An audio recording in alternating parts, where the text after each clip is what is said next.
Good morning. My name is Charlie Osborne, most often known as Ozzy. I was an 18-year-old during Pearl Harbor and a 17-year-old at that time, I guess. And we were getting ready to go ice skating on December 7th, a gang of guys. And someone came out of the house. I was living in Easton, Pennsylvania at the time. And someone came out and said, "Hey, the Japanese just bombed Pearl Harbor." And they said, "Where is that?" And I said, "Regardless, within a year, we're probably all going to be in the service." And we were. I had always wanted to be as a young child growing up, I wanted to be a pilot. And the war came along and made it somewhat possible. I went to school studying for the test to be taking for pilot training. I went to school for about 9 months at nighttime, learning to whatever I would need to help me maybe pass the test for entrance into flight school. And there were about 330 of us took the test in Camden, and half the day was in the written examination, half the day was in physical examination. And they let us know at the end of that day who passed. And out of that 330, about 130 of us passed the test. And we were called into service shortly thereafter. And had basic training in Atlantic City. It was really an exciting time. But we went through a lot of things before we got to be pilot training. They sent us off to what they called college training detachments. Our group went to Buffalo, New York, the University of Buffalo.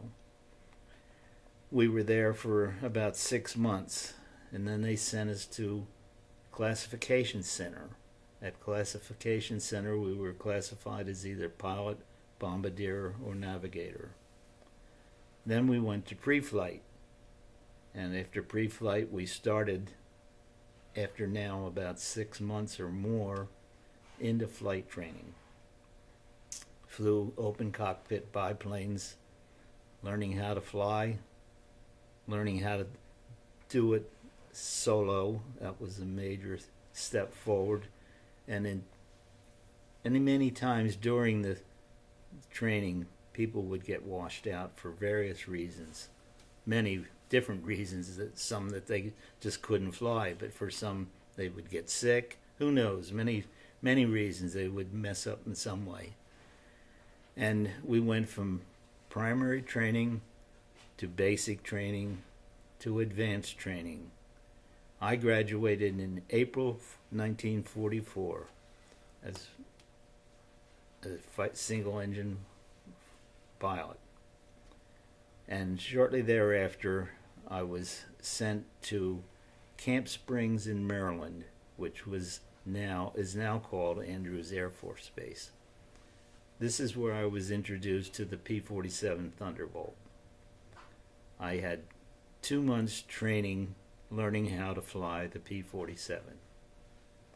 We knew that we would go following that to a gunnery school, and I hoped that there were many of them around, and I had hoped that maybe my choice would be to Millville. As it turned out, I was sent to Millville in the fall of 1944 to learn how to fly aerial gunnery. And we had hundreds of guys here. I'm not sure the numbers at that time, but every 2 months it would be a new group come in, and I was one of them. And following that time, I was, during processing and so forth, headed overseas to combat. I joined my group of the 9th Air Force, was the 373rd Fighter Group, 410th Fighter Squadron. I joined the group, and they were in Belgium. This was just at the time of the Battle of the Bulge. And as I landed that night, there were a few of us that had gone in together, came through here, Millville, and went on over. And they said, don't unpack. The Germans are making such tremendous headway into our lines that you may have to move. The field might have to move, but as it turned out, the next day, weather cleared and the planes were able to fly, and that was what had made the bulge so advantageous to the Germans. The planes could not fly and support the ground line troops. The weather cleared. I learned how to fly and started flying combat. And our group in the 9th Air Force, we did close support with the frontline troops.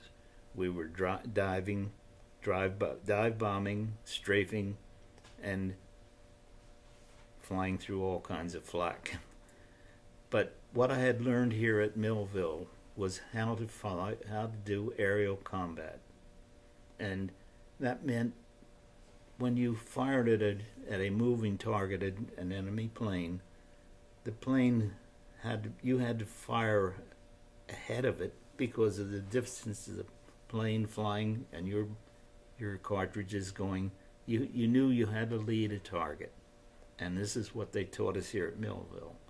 And you'll see later on we have a replica of the tow target that we pulled, and we spent 2 months flying out over the Atlantic Ocean and coming back here to Millville and landing, and we did dive bomb training, and all that was taught to us here at Millville in a 2-month period.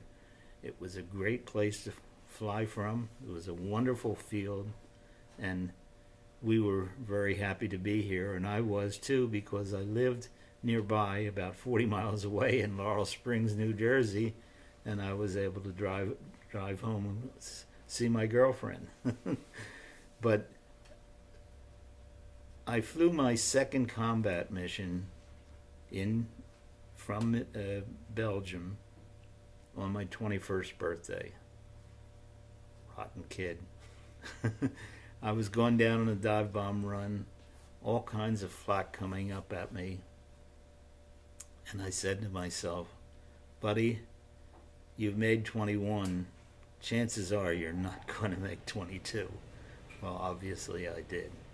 But I was because of the time frame and so forth when I flew, the war ended in Germany in May of 45. And I did not fly.